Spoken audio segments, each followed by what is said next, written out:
Todos tenemos un camino, a veces claro, a veces incierto, pero en cada paso hay una historia, un aprendizaje, una transformación.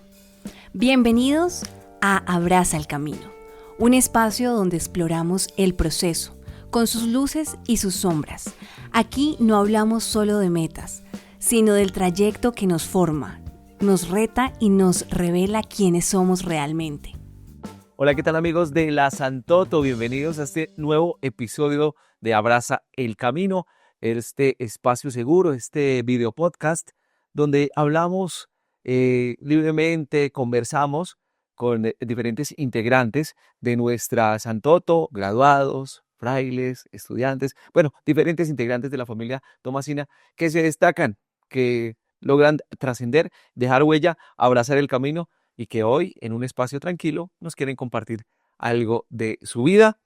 Es para mí realmente un placer y un orgullo tener hoy en nuestro video podcast, en nuestro Abraza el Camino, a Pedro Armando Llerena Salazar, Pedrito, por muchos años, comunicador, periodista, hizo parte de la dirección de comunicaciones en todos sus diferentes roles y ya nos va a contar un poco más desde la parte técnica, camarógrafo, sonido, video, hasta la presentación de eventos por varios años, el presentador oficial de la Universidad Santo Tomás.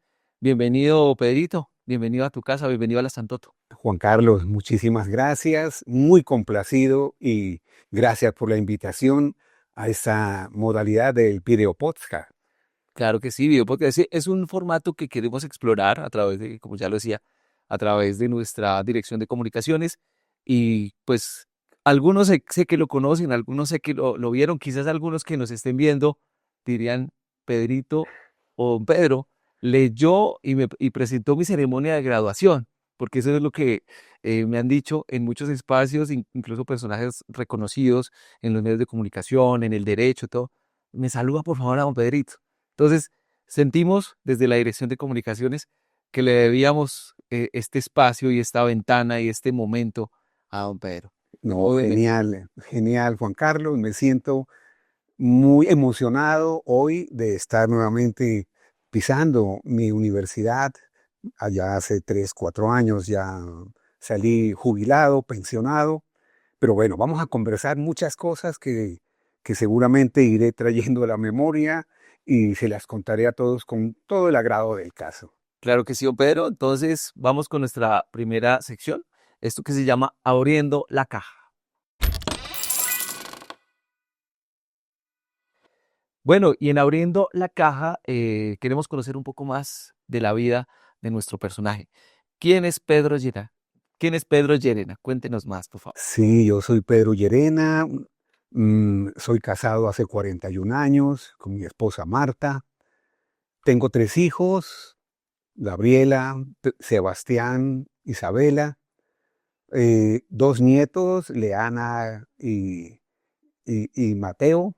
Y bueno, tengo a dos nueros, 2 yernos Yerno, sí, y una nuera, una familia que somos muy felices. Muy numerosos también. Soy el sexto de 10 hijos, hijo de padres ecuatorianos. Ok. Y me vine a Bogotá muy joven, 18 años. Quiero que hagamos una pequeña pausa ahí. Sí, Don Pedro Llerena nace en Pasto, yo soy pastuso. Pasto Nariño. Ok. ¿Y cómo se da ese paso? Bueno, nacer en Pasto, los primeros años, ¿cómo empezó a Pedro a perfilarse por quizás la comunicación o los medios?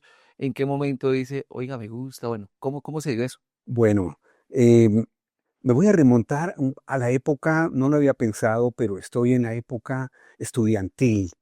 Yo recuerdo que en el primero, segundo, tercero de bachillerato ya uno va perfilando como sus inquietudes. Yo recuerdo, Juan Carlos, en esa época en literatura, en sociales, yo hacía las presentaciones de los eventos. Y también en las carteleras del colegio solíamos escribir. Es decir, yo ya tenía indudablemente la vena del periodismo, siempre me gustó. Eso lo lleva a uno siempre de una manera innata. Claro. Desde esa época ya no, ya estaba inclinado a la parte de la comunicación, del periodismo. Eh, mi- mi- digamos que mi padre tuvo una panadería que era un negocio familiar. Ok. Y los fines de semana nosotros ayudábamos, pero era más una colaboración y era más una responsabilidad que nosotros teníamos con papá, de Ok. ayudarle los fines de semana cuando no estudiábamos en el negocio que era familiar.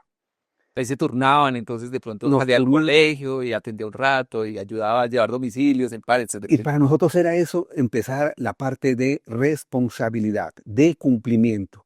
Y bueno, el viejo nos daba un pago, entonces nosotros nos emocionábamos muchísimo porque ya recibíamos, Claro. siendo de cuarto, quinto bachillerato, hablo de esa época, ¿no? Hoy al 10, 11, séptimo, Ah, sí, eso cambió, ¿no? Mi padre también, él me mencionaba y yo a veces tenía esa confusión.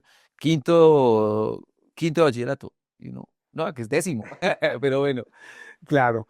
Entonces, bueno, había que pensar que en esa época era muy difícil, somos 10 hermanos, bueno, en la época 10, hoy somos 9, un hermano ha fallecido, y, y teníamos que pensar en una cosa, Juan Carlos.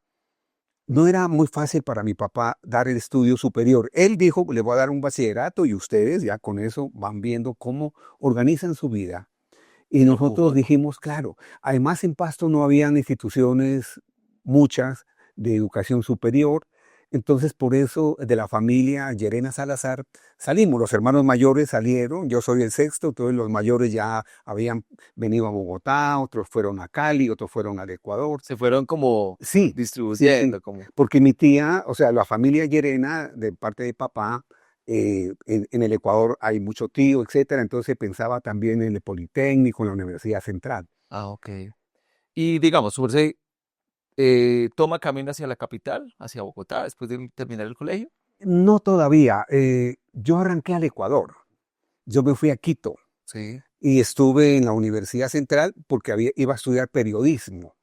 Ya tenía esa, pero había algunas situaciones por la nacionalidad de mi tía, bueno, me devolví y me vine a Cali. Entonces estuve en la Universidad del Valle, pero era diurno, comunicación social. Entonces dije, no, no hay otra. Voy a seguir el paso de mis hermanos. Y me vine a Bogotá. Me Ah, vine a ok. Bogotá en los años 79, más o menos, por esa época. Y bueno, llegué a Bogotá viendo a mis hermanos, etcétera, con una proyección, Juan Carlos. Conseguir un trabajo en el día y estudiar en la noche. Ok. Y bueno, se abrieron las puertas. Lo que digamos, perdóname, es como, como una constante en las personas, digamos, de esta generación, incluso también trabajar para ver qué estudio, cómo logro financiar, costear mis estudios, ¿cierto? Inicialmente no hace, y eso nos pasa creo que a todos, uno no trabaja en lo que quiere muchas veces, sino en lo que hay o en lo que la oferta le permita, ¿no? Para luego costearse y ya así quizás empezar a hacer, a construir esa carrera, ¿no? Creo que esa es una... Y yo quería preguntarle, ¿cómo conecta, bueno, la familia, esa familia, ese padre, esa madre, qué recuerdos así, para no dejar como tan suelta esa parte de la niñez, qué recuerdos de casa, de mamá, de papá y de hermanos nos podría contar en este momento? Al ser nosotros, yo soy hijo de ecuatorianos, siempre en casa hubo ese sentimiento, las costumbres, la tradición, ese respeto, porque además, haciendo un paréntesis, Colombia le abrió las puertas a mis padres. En los años en que mi papá vino muy joven, Colombia era muy fuerte en términos de dinero, el peso era muy fuerte en relación al sucre de la época del Ecuador. Entonces mi papá era un inmigrante a Colombia por su cuenta y mi madre por su cuenta. Lo Claro. curioso es que ellos se conocen en Colombia, en Nariño, en Pasto. Bueno, se casan, etcétera, pero se conocen es en Colombia. Cada uno viene por su manera. Digamos, viene de manera independiente. Entonces yo siempre, en casa siempre hubo ese, ese respeto por una tierra, pues como era el Ecuador, la tierra de ellos, y por Colombia, que fue la que acogió a mis padres. Como el agradecimiento también a esta tierra por haberlos acogido, ¿no? Claro, Y digamos, ya pasando, y quiero con esta pregunta pasar a la siguiente sección que se llama Enchúfate. Enchúfate.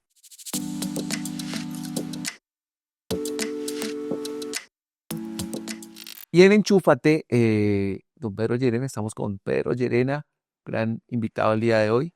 Eh, ¿Qué lo inspiró, don Pedro, Pedrito? ¿Qué lo inspiró a hacer lo que hace? Es decir, ya está en Bogotá, ya conoce otra ciudad, quizás un poco más grande, quizás con ya un poco más de oferta educativa, pero esa vida que traía Pedro Llerena, con ese amor, con ese calor de familia, con esos lazos afectivos bonitos de Pasto y pues también de la cultura del Ecuador, que también lo enriqueció. ¿Cómo conecta Pedro Llerena y cómo se da esa llegada a la Universidad de Santo Tomás? Ok, sí, eso fue de una manera muy especial. Yo le había dicho a Juan Carlos que necesitaba trabajar. Así es que me vinculé con una empresa totalmente, usted dirá una locura, una empresa que comercializaba mangueras, se llama Colmangueras, y eran exportadores de mangueras al Ecuador, a Manguera Centroamérica, tubos. mangueras de succión y descargue a Ah, los ok. buques en el mar, etcétera, una cosa bárbara. Y yo trabajaba en una población que se llama Funza, Cundinamarca. Ah, eso es Madrugábamos por salida, la 13 yendo para salida la ciudad. occidental de Bogotá, En más o la vía menos. occidental, Bogotá, Que exactamente. ya es bien industrial, ¿no? También. Sí. Ujú. Y trabajé ese tiempo en una sección que se llama el área de ventas Ok. y de cobranzas. Entonces, ventas por la habilidad que yo tenía, pues ya con las personas. Entonces colaboré con el gerente en ventas, pero me dijo, usted se va a hacer cargo de las cobranzas. Entonces hacíamos los memorandos, yo escribía a máquina. Bueno, muchos dirán máquina de escribir, etcétera. Yo era muy bueno para escribir máquina porque había hecho un curso de mecanografía. Ah, bueno, eso es, anteriormente, hace unas décadas, había clase de mecanografía, es decir, aprender a escribir en una máquina de escribir. Entonces es importante, pues, para los chicos, los jóvenes, los muchachos que, pues, me están viendo, que digan, ¿qué es eso?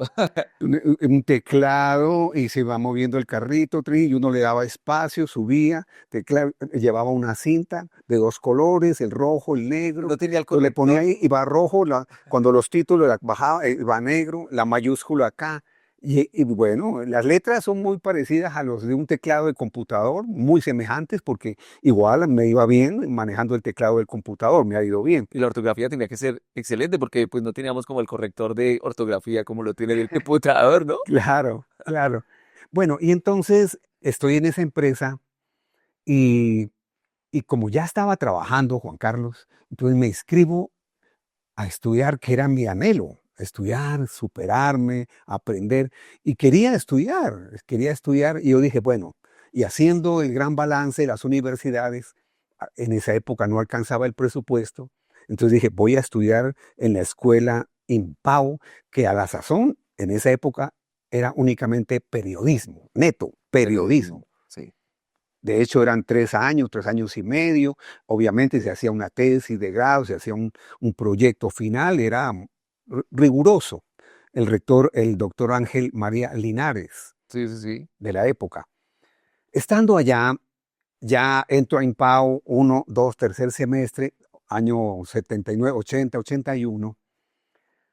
Y, y ya para febrero del 82 me retiro de Colmangueras porque hay una reestructuración, etcétera. Me retiro y me quedo un mes sin trabajo. Comenzando el año, fue terrible.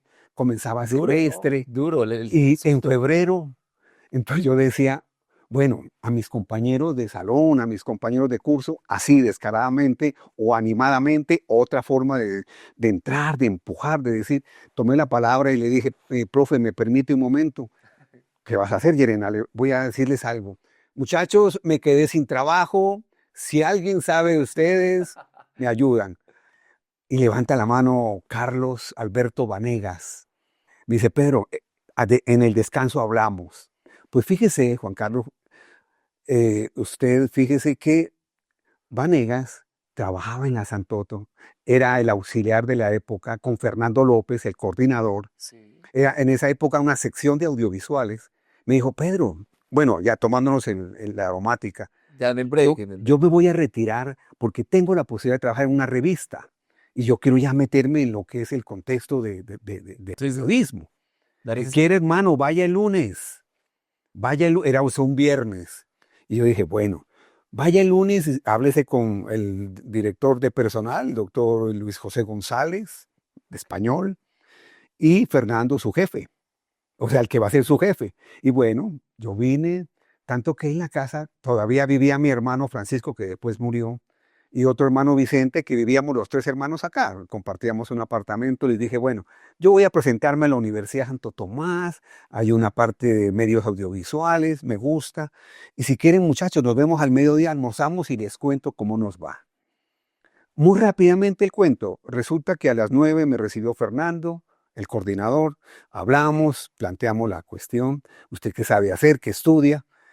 Bueno, Pero había conexión entre lo que estaba estudiando su absoluto, y absolutamente. las funciones o lo que iba a hacer acá, ¿no? Pero es que se hacen de las Como coincidencias. Claro, mi estudio y lo que se dio en estaba la bien universidad ligado allí. y lo que ahora le voy a contar, lo que hacíamos al comienzo.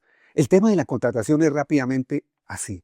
Me llama el doctor González, Luis José, y lo mismo me dice, pues Pedro, usted se queda. Me gusta su perfil, me gusta su forma, me gusta su manera.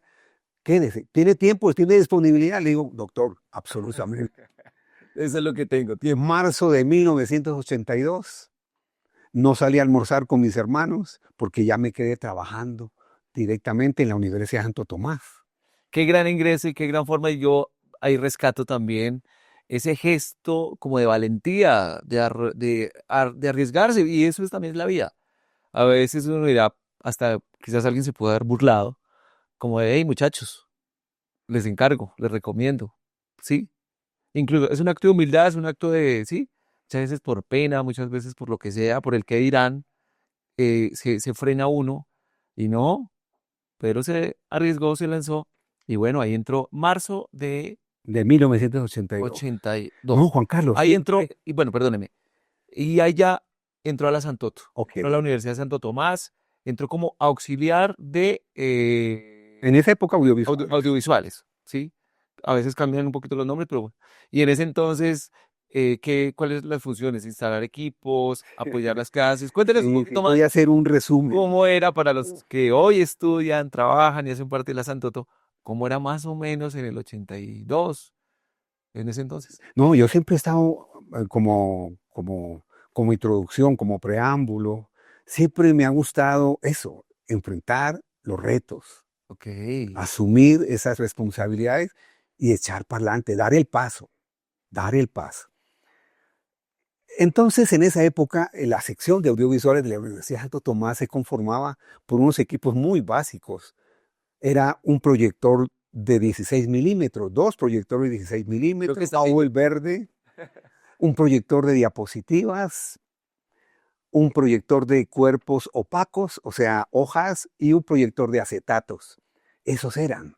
Pero entonces nosotros teníamos un salón de proyecciones. Ya Fernando me explicó la metodología, la dinámica, etcétera. Yo le cogí el tiro rápidamente. Pero hay otra cosa, Juan Carlos. El acetato era una forma de hacer exposiciones en la época de los estudiantes, lo que más tarde se convertiría en el PowerPoint. Y fíjese, eran los que más utilizaban en el área de humanidades, los de filosofía, siempre se encargaban de eso. Fernando estudiaba comunicación, mi jefe, el coordinador comunicación social, y dijo, bueno, Pedro, vamos a empezar a crear, siempre innovando, creando, haciendo cosas novedosas para decir al padre rector de la época, el padre Álvaro Galvi Ramírez, que hacía nomás 2 años había cumplido la universidad los 400 años. Entonces había todavía ese fervor de celebración, entonces había muchos proyectos que el padre Álvaro Galvi lo veía con muy buenos ojos. Tenía el jefe nuestro que era también, no, me olvidé mencionarle, el padre José Luis Anstena, un padre español, muy metido con comunicaciones, y el padre también nos apoyaba muchísimo. El nombre es Sanstena, ¿no? Me recuerda a otro auditorio que está aquí muy cerca. En la universidad tiene de a veces colocar, como buena costumbre, colocar los auditorios de nombre de algunos sacerdotes fallecidos. Entonces el padre nos dice, bueno, ustedes ya tienen esta parte, ya hay los equipos, ya apoyan las clases, vamos a hacer más contratación, pero empezamos a hacer producción. Y producción en esa época, Juan Carlos, era de una manera muy artesanal, obviamente, muy incipiente. Análoga, digámoslo así. Totalmente, totalmente análoga. Entonces, Fernando era un hombre muy pilo. Me dijo, Pedro, vamos a hacer una cosa, vamos a crear un noticiero de televisión. Porque nosotros trabajamos en formato VHS y formato Betamax, que eran unos casetes pequeños. Y las reproductoras tenían una particularidad porque tenían un jogging que era el que adelantaba o devolvía, audioduct, que uno podía colocar el sonido sobre la imagen. Y dijo Fernando, pues hagamos producción con esto, Pedro. Y hicimos una cabina y la insonorizamos con los paneles de huevos. Y ahí empezamos a hacer producción, básicamente ¿a quién, Juan Carlos? A el Centro de Enseñanza Desescolarizada, o sea, la Universidad a Distancia. En esa época el presidente era Belisario Betancourt y él había hecho un programa que se llama Universidad a Distancia.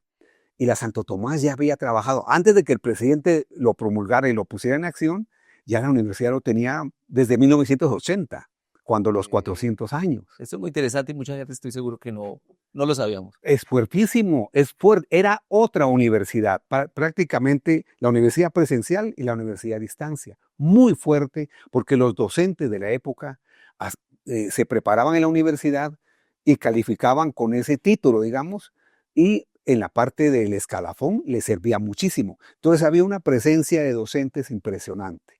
Nosotros teníamos que hacerle material a ellos y Fernando dijo, este reto no nos queda grande, Pedro. Vamos a decir al padre rector, al padre Álvaro, que listo, que empezamos a hacer producción. Y hacíamos unas producciones incipientes, pero buenas. En radio hacíamos unos programas que incluso con los tutores eran los que iban cada fin de semana a hacer la presencialidad a las ciudades, a Duitama, a Tunja, a Pasto, etcétera, a los centros regionales, que hasta hoy, hoy se llaman CAU, Centro de Atención Universitaria. Exactamente. Sí, la Santo Tomás. En esa época eran nuestros centros regionales.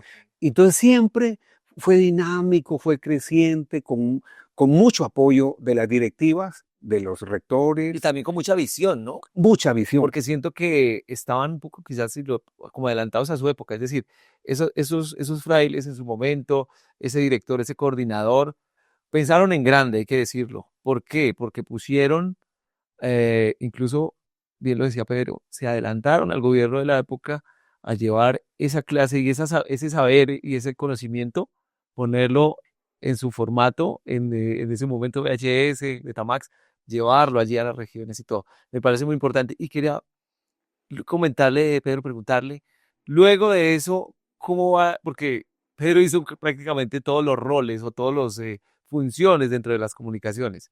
Luego, ¿qué vino? Luego de la producción, fue logrando otros cargos. Sí, digamos que administrativamente suceden cambios. Llega a Colombia el padre,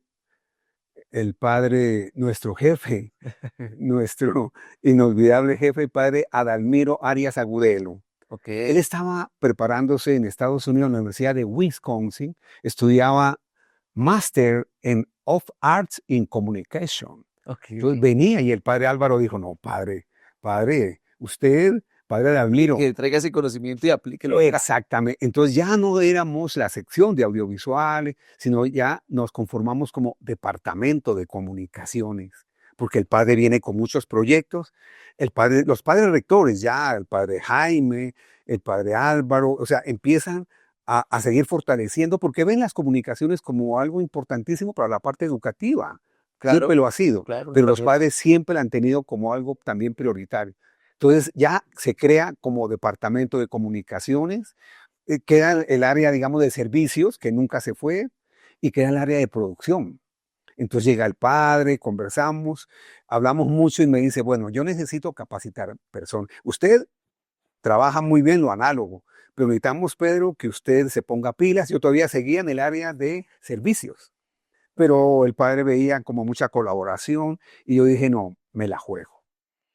Padre, yo demostré que yo estudiaba, ya iba terminando mi carrera ya universitaria, ya había terminado la parte de periodismo, iba a ser comunicador social, iba a recibirme como comunicador.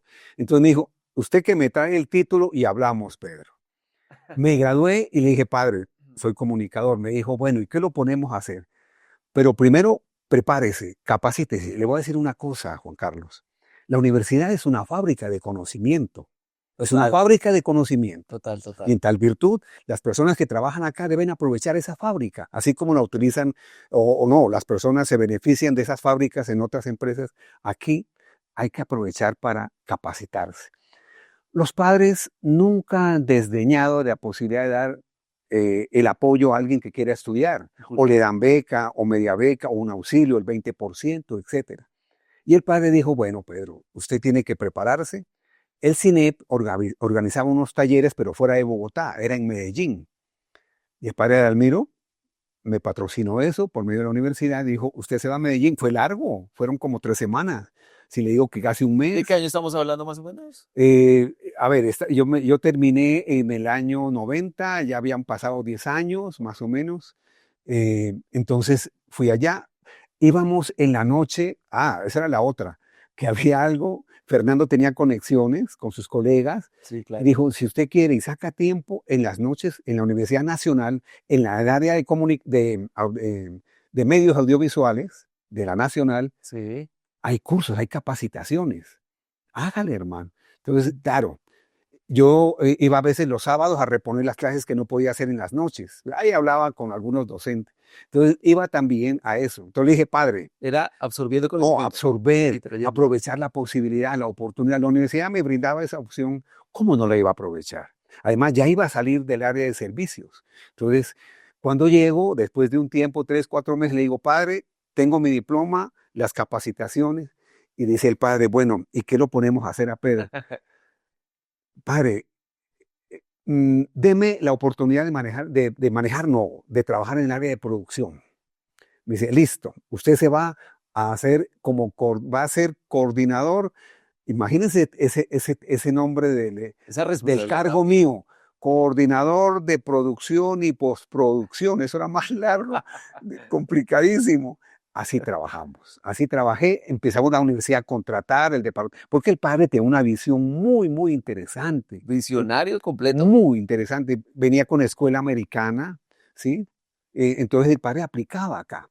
No le voy a decir todavía el gran proyecto que tenía el padre en mente. Eso era una cosa que el padre la tenía para más adelante. Entonces, en ese momento empieza a crearse un estudio de televisión, a construirse un estudio de televisión con unas características ya profesionales, un estudio de radio, ¿sí? Claro. La universidad tenía editorial siempre, toda la parte impresa. O sea, fíjese que ya comunicaciones estaba Se fue consolidando, sólido, fortaleciendo y consolidando fortaleciendo, ese muy, departamento. muy, muy Era fuerte. como algo muy, digámoslo así, clave dentro de la estructura de la universidad. Y creo que el valor, bueno, dentro de varios, primero, aprovechar todas las oportunidades. Si bien muchas veces nos quejamos que no hay oportunidades, Pedro Llerena, considero yo, respetuosamente, se cogió de ese ganchito, de esa oportunidad y fue abrazándola, abrazándola, abrazándola y llegando cosas, ¿verdad? Y otra cosa también, perseverar, ¿no? La perseverancia, porque claramente hoy lo mencionamos, pero en esos años no todo fue de rosas, no todo fue fácil. Quizás algún momento, Pedro, que nos cuente de una dificultad, de un tropiezo en esos años, cosas que no salieron tan A chéveres. ver, más que dificultad, bueno, yo le iba a decir antes era que si usted sabe presentar un proyecto, usted sabe presentar una aspiración suya muy bien sustentada, los padres nunca se la niegan. Los padres y los directivos, los frailes dominicos, ellos analizan esa propuesta y la ven viable, la apoyan. Nunca cierran puertas. Eso es lo que iba a decir. Interesante. Dificultades, pues el normal o cotidiano. Em, digamos que ya empezaba a irrumpir ya la parte tecnológica en su momento, empezaba ya a entrar la parte digital y todo. Entonces, ¿qué había que hacer? Estar capacitado, estar Actualizar, preparado, estar al ritmo, que actualizar. es otro reto importante. Uno no puede decir que vengan las tecnologías y uno no inmerso, no tiene que meterse en ello. Pero antes de eso le voy a decir que el padre de Almiro tenía una gran idea, ¿se acuerda? Sí, sí. ¿Sabe cuál era? Crear la Facultad de Comunicación Social en la universidad. Ah, ok. Entonces el padre hace unos estudios de colaboramos, mucha gente, yendo a otras universidades, los pensus, las carreras, bueno, le ayuda muchísima gente en la universidad.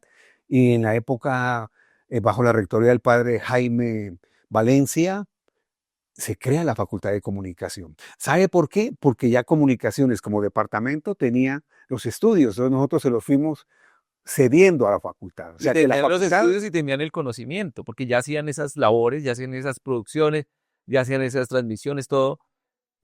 Pero no solo quedarse con ese conocimiento de retenido, sino transmitirlo y formar nuevos comunicadores, nuevas generaciones, ¿no? Esa también. absolutamente, la infraestructura tecnológica estaba y los estudiantes empezaron a llegar. El padre le dio un énfasis en la paz, comunicación social para la paz. Creo que hasta ahora se debe llamar Tal así. cual. Y bueno, hay muchísimo egresado, que usted los ve en grandes medios, en grandes noticieros, en el exterior. O sea, la universidad ha profesionalizado muchos comunicadores muy buenos, muy brillantes. Pues qué bonito como ese también mensaje para los que estudian, como, no solo comunicación, pero bueno, en este momento a la Facultad de Comunicación Social también, el saludo allí, pues algo de sus orígenes también. Algo que más adelante tuvimos la oportunidad, y ya ahí quizás fue verlo presentando eventos, presentando grados, presentando ceremonias, presentando eventos importantes, posesiones, y verlo como el presentador oficial, digámoslo así, de la Universidad de Santo Tomás por varios años. ¿Cómo se dio ese paso de la producción a ser el presentador de la Universidad de Santo Tomás? Bueno, pero con la anuencia suya, si usted me permite, con todo respeto, Claro que sí. voy a hacer rápidamente este parangón. Cuando soy productor, entonces hay mucha gente muy pila que llega, está la facultad, los docentes que llegan son muy, muy, muy buenos. Entonces Fernando, por ejemplo, Fernando Quiñones, ya ha fallecido, él es el que inaugura la facultad, perdón, escenario radio. Bueno, ya hay muchas, muchas, muchas La cosas. doctora Esmeralda Rosa. Hay una parte importante en mi vida, otro reto que llega a mi vida, Juan Carlos, y es que el padre no puede estar porque al comienzo era director de comunicaciones y decano de la facultad. Entonces el padre no podía ejercer esas dos funciones, era muy difícil. A veces delegaba, etcétera. Entonces el padre renuncia a la dirección del departamento. Okay. Y es cuando se presenta la gran oportunidad a los que aspiramos siempre a ver qué chances hay en la vida y en la vida laboral, De qué dar es más importante. ese brinco, ese salto, Entonces está el rector de la época, es el padre Eduardo González Gil, y el vicerrector, el padre Vicente Becerra Reyes. Como no hay director, hay un profesor queridísimo, ya es muerto también, Manolo Galán, y él usaba bastón, tenía alguna enfermedad, me llama y me dice: Pedro, esta es la oportunidad de su vida. Usted le mete berraquera, empuje y se inspira, y mañana pide cita con el padre rector y dice: padre, yo puedo ser el director del departamento, tengo la experiencia, tengo el conocimiento, me he desempeñado, ya llevo varios pues años. estudios también que lo acrediten. 8:15 de la mañana el otro día estaba ingresando a la oficina del padre Eduardo. Por cierto, nos comunicamos todavía con él, tenemos comunicación con el padre Eduardo y el padre Vicente, que ya está un poco enfermo en la actualidad. Y me plantea así algunas cosas me dice: hay una posibilidad de hacer convenio con una universidad española, porque TVE había en esa época. Me dijo: usted tiene que llevar a cabo eso. Empezamos a trabajar en sistemas de gestión de calidad, tiene que prepararse en eso y tiene que hacerme una dirección, Pedro, excepcional. Dije: padre, esa es la idea. Otro reto que llego y trato no, lo cumplo. Es cierto, tenía unos nervios, no es fácil.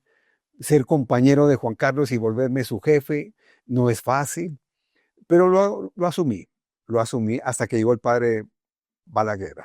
Pero en la universidad no corta mis servicios porque llega el padre Balaguer, nuevo rector, y trae un nuevo director. Yo termino, Okay. Mauricio Gaona es el nuevo director, pero la universidad dice: no, Pedro continúa, pero entonces siga como coordinador.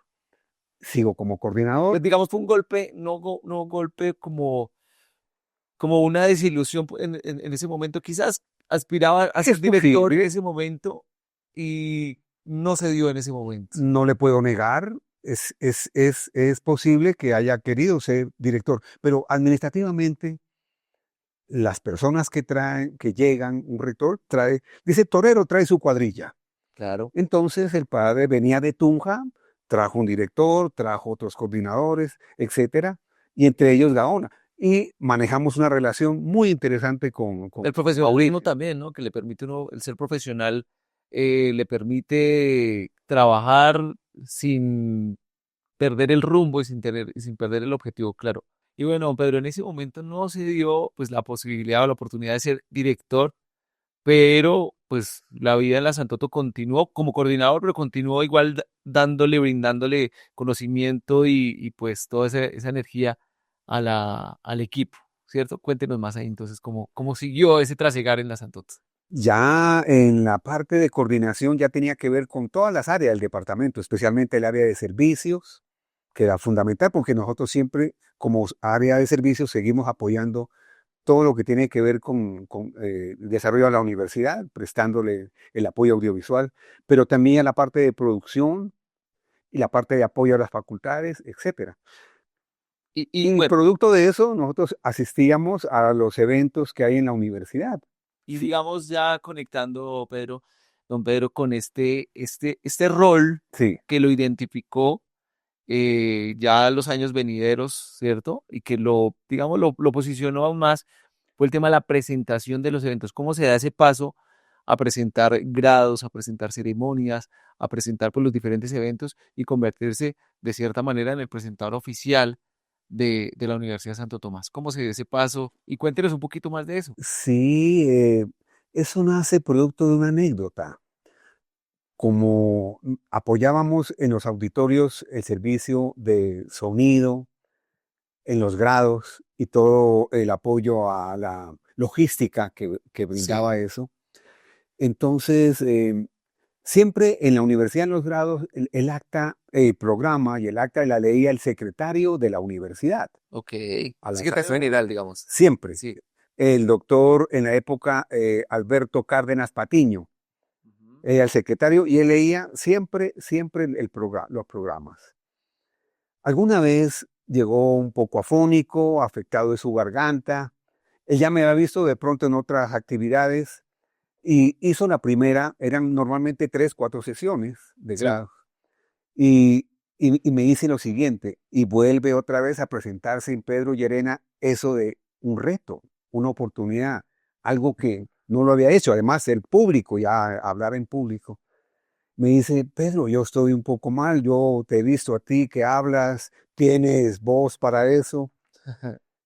La próxima sesión, este es el programa, como siempre hay programa, está libreteado, Sí, claro. entonces me dijo, ayúdame con eso.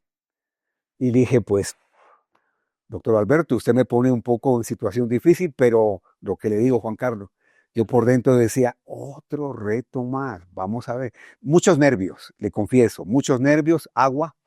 Y bueno, los padres decanos presiden las sesiones y veían, y bueno, ¿y Pedro qué hace acá? Entonces tuve que explicarle, me dijo, bueno, listo, hágale.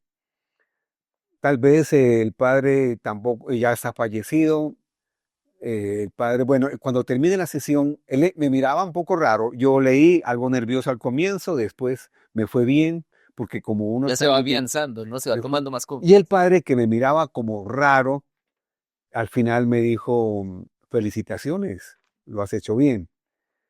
Y Alberto Cárdenas, el secretario, dijo, no, sígalo haciendo. Lo seguí haciendo, es como cuando llegué a la universidad. Hice 4 sesiones y lo seguí haciendo por mucho tiempo. ¿Por cuánto tiempo más o Por, menos? no, prácticamente hasta el final. O sea, yo creo que fueron unos 10 años largos, 12 años. Y al comienzo era, Juan Carlos, solo grados, solo los grados. Pero había momentos que el secretario de la universidad o la secretaria de la universidad tenía que hacer posesiones o eventos grandes, Imposiciones, imposiciones, de galardón, méritos al visitas destino, importantes. los méritos, los reconocimientos, los galardones, todo ese tema. Por ejemplo, venían ministros.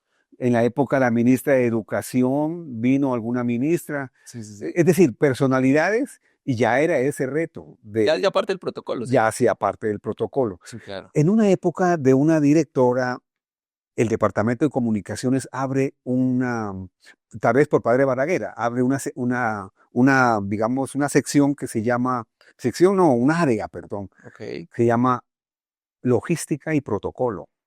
Entonces eso ayudaba muchísimo. Había unas personas encargadas de eso. Entonces era muy protocolario, o sea, se manejaba con muy buen protocolo, los vasos, los diplomas, todo muy bien medido, como debe ser, ¿no? La parte de Claro, claro. logística. Aprendí muchas cosas de eso. Entonces siempre hubo esa parte que cuando había eventos había que hacerlo muy protocolariamente. Por eso incluso en los grandes congresos internacionales de derecho, ¿sí? Sí, porque la Santoto desde siempre ha sido como un espacio de importantes eventos dentro de lo académico, también dentro de lo institucional ha sido como el escenario de lo que dice don Pedro, congresos, seminarios, foros. Y hombre, pues ya con ese bagaje, como que ya se abrió la cara de la universidad en ese momento y el maestro de ceremonias, como lo fue por cerca de más de 10 años aproximadamente. Pero saliéndonos también un poquito, porque sí, claro, hay formalidad, hay esa seriedad y esa solemnidad que requieren los eventos, pero habrá habido quizás algún momento de de alguna, no sé, alguna anécdota, algún hecho curioso, algo que de pronto no sepamos, que nos lo quiera contar, que nos lo quiera compartir, algún percance, pues que fue así En la universidad. durante el ejercicio de presentar los eventos, así algo curioso que le haya pasado, alguna anécdota, algo, pues que se pueda contar. Bueno, no muchas, pero hay algunas anécdotas o embarraditas Eso, metidita muy, de pata, muy... pues. Somos humanos también. Normalmente, Juan Carlos, nos dan el listado, ¿no es cierto? Sí, Nos sí. dan el listado y uno va estudiando y va llamando. Por alguna circunstancia, el destino, yo me agaché a tomar agua un poquito y cuando ya proseguí, me había pasado un renglón, dos renglones y seguí leyendo. Yo veía a alguien allá que me levantaba la mano, pero no sabía a qué se refería. Claro, era un estudiante que yo nunca lo llamé y estaba desesperado. Él pensó que no se graduaba, después me decía. Después se levantó y le dijo a alguien de los que estaban cerca a mí, oye, a mí no me nombraron. Yo soy, me pasaron un papelito. Sí, sí. Entonces, claro, yo había cometido ese error por una desconcentración de segundos, por haberse uno agachado y tomar agua y vuelve, había saltado un renglón. Eso pues Un le lapsus. ofrecí un lapsus y le ofrecí muchas disculpas al estudiante porque él se asustó mucho y pensó que no se iba a graduar. Él dijo, no fue tanto eso, sino que pensé que no me graduaba. Y él haciendo la seña, Claro, su pensando, me está saludando. exactamente. Bueno, en Es- ese es- entonces, discúlpeme, de pronto en ese momento no había WhatsApp como para decir, no, me escribió o alguna cosa, ¿no? También la tecnología pues no ayudaba, o bueno, no sé, en ese momento. Lo que usted dice es muy cierto. Después, sobre todo cuando habían eso que las presentaciones de los congresos, cuando entraba, ¿sabe cuándo se dio mucho lo del WhatsApp? Bueno, por razones obvias, en la época de la pandemia, Sí. que lo hacíamos en computadores desde casa. Entonces todo era, sí, llegó ya el rector, puede empezar, 2 minutos, todo era con WhatsApp, todo era No con está ratón. listo, por favor, improvise 30 Exacto, segundos porque se le fue exactamente. el internet a a la doctora que está conectada en el otro parte del mundo, no sé. Eso sucede. Esas son las técnicas que nos han enseñado en la presentación. Usted tenga uno, dos, tres, digamos, lecturas, apoyos, porque alguien no llega, usted lo llama y la persona no está. Muchas veces tocó improvisar, pero pues con un fundamento de que estuviera escrito, etcétera. Pasaba mucho. ¿Sí? No ha llegado la persona, Pedro, por favor, lea algo, pronúnciese sobre algo o invite a otra persona, etcétera, porque no llegaba o no entraba, o por cuestiones Por tecnológicas, ¿se cuestiones acuerda? tecnológicas que fue un proceso. El audio, Y, todo eso. y don Pedro toca un tema que fue, considero yo, nos cambió la vida a todos. Sí, fue el tema de la pandemia, el COVID-19, que nos marcó. La Universidad de Santo Tomás no fue ajena a ello, es decir, la presencialidad, la virtualidad, el adaptarse, el no podernos sentar frente a frente, tomarnos un café, conversar. Y el COVID nos tocó a todos de una u otra manera, quizás algunos perdimos familiares, quizás algunos quedamos con diferentes secuelas psicológicas, emocionales, también físicas. Y quería tocar ese tema con don Pedro Llerena, porque él vivió de primera mano el COVID ¿cierto? Fue paciente COVID y quiero que nos cuente un poco de ese difícil momento que vivió ya muy cerca, tengo entendido, ¿no? Ya nos lo aclarará un poco, muy cerca a que llegara la jubilación, ¿cierto? Y llega el COVID a la vida de don Pedro Llerena. Cuéntenos un poquito más. Sí, adquirí el contagio ya en la parte final de la vida laboral, con una situación muy, muy complicada, muy, muy, muy complicada de infección, un grado altísimo de contagio, de contaminación, etcétera. Empecé con unos síntomas muy difíciles. Lo cierto es que después que, porque uno iba a un centro a que diagnosticaran, todavía no se daban mucho los sistemas de autocontrol y que uno se podía ver el resultado, ¿no? Sí, sí, sí. Y salí positivo. Pero fue en ¿Cómo 2 se días. sintió cuando vio ese positivo? Esa sensación. Lo primero que se me vino a la mente fue, uf, me contagié. Uf, porque uno oía, uno sabía que muchas personas y que ya muchos habían muerto, etcétera, y uno lo que piensa es, uf, me cogió, uf, lo agarré. Y fue más bien rápido, fue muy, muy, muy violento, o sea, fue un virus muy agresivo, con todo y que yo tenía la primera, la segunda y la tercera dosis de vacuna, Ok. que a la postre sería también lo que me ayudó y me salvó, digámoslo así. Bueno, estaba con mi familia y empecé a decaer muchísimo, a decaer mucho, mucho, mucho. En 2, 3 días, Juan Carlos, prácticamente estaba marcando ya mis dedos morados, un grado bastante fuerte, entonces em, ya con aire conectado Ayuda a artificial. la válvula, aire artificial. Bueno, muy difícil. El cuadro, eh, ahí hubo una situación de mi familia fundamental.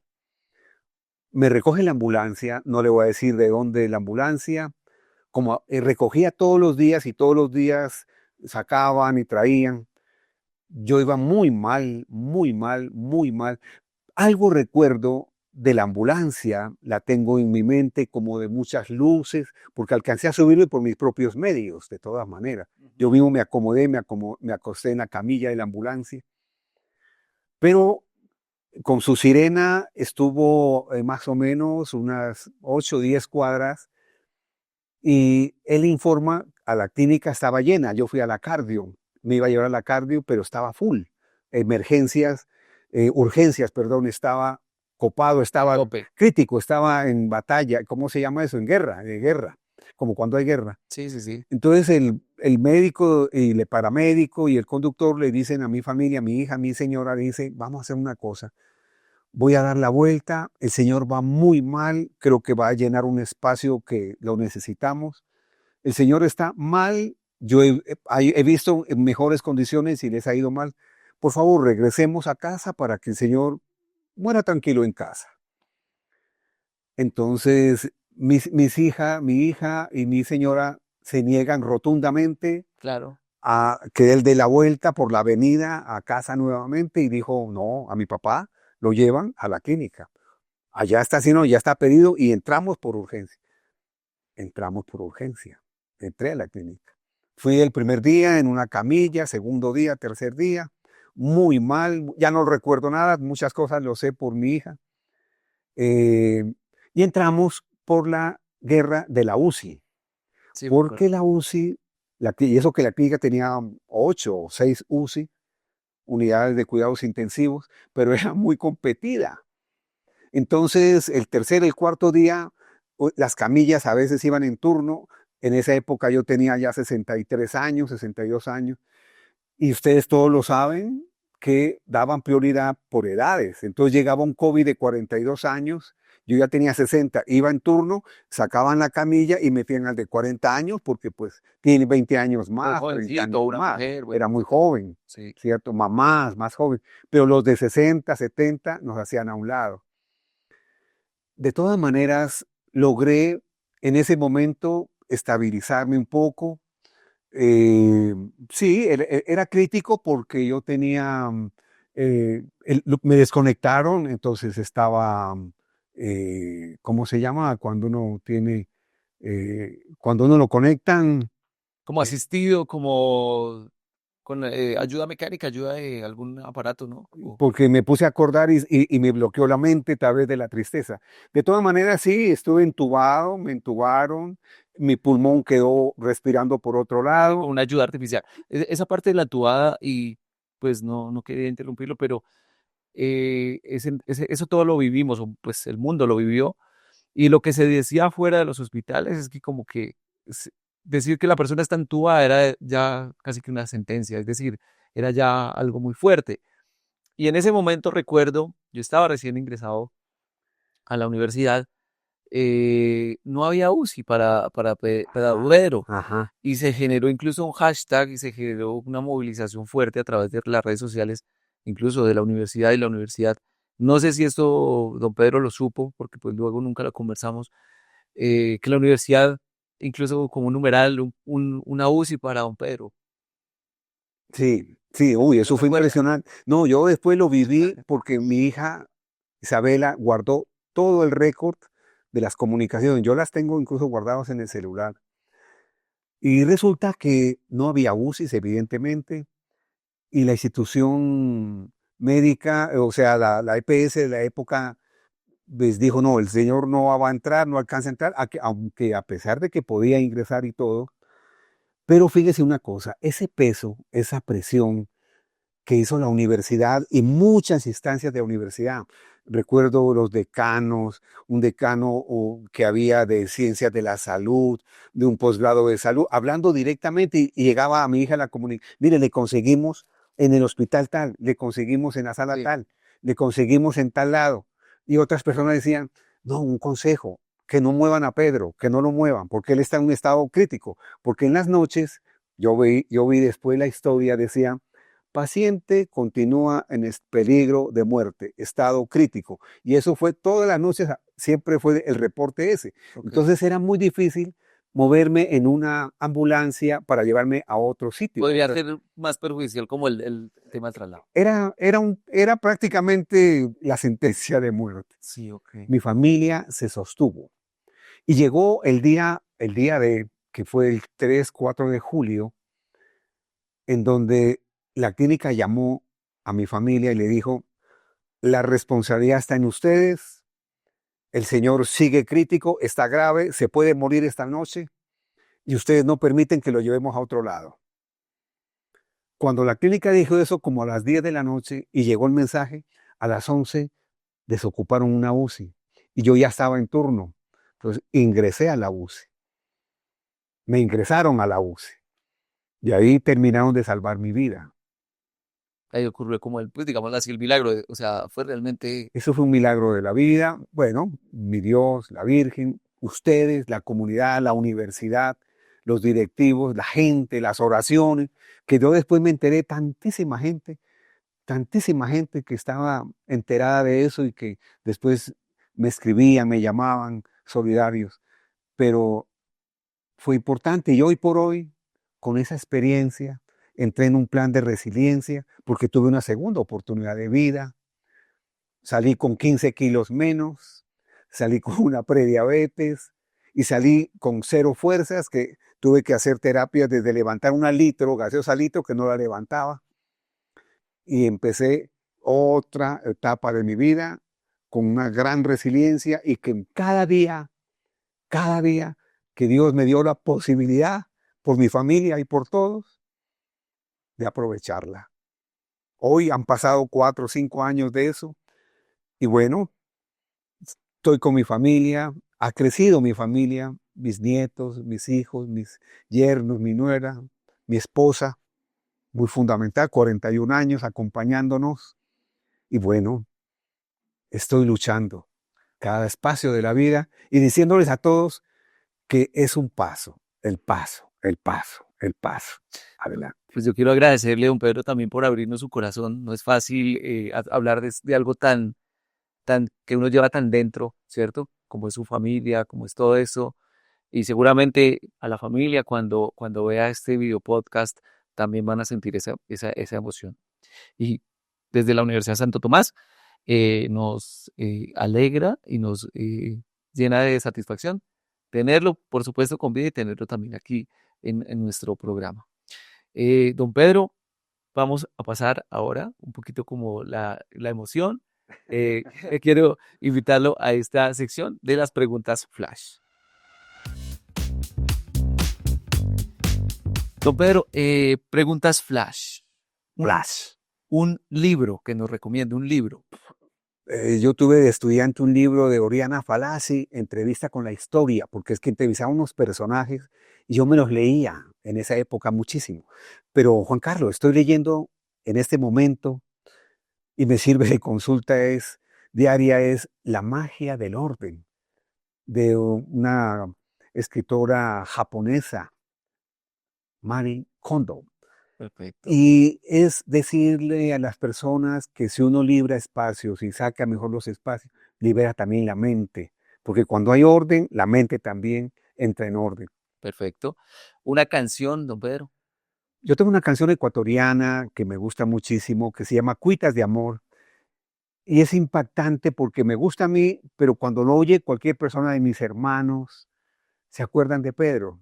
Y en casa, cuando nos reunimos, entonces la canción de Pedro, y bueno, y a cantarla todos. Perfecto. Don Pedro, un lugar.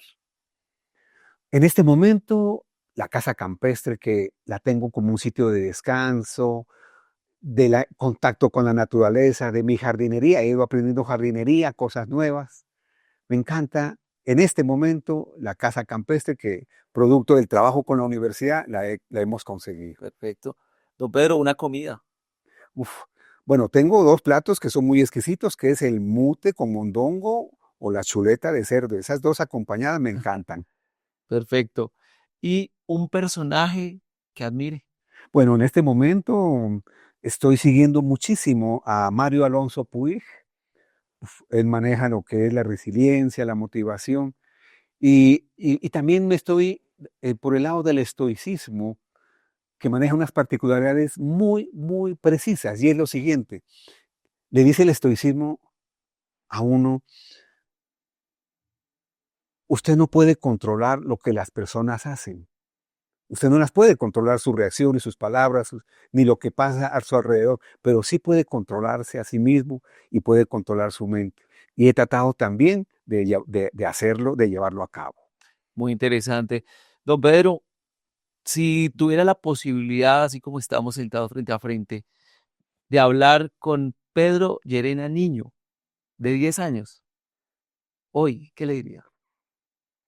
Que lo importante no es ser, lo importante no es tener, es ser. Cada día tiene que ser esa persona resiliente, esa persona que se plantee retos, esa persona que las dificultades las tome como una oportunidad, como una opción, y que a ese guagua, como decimos en Pasto, de 10 años, le diga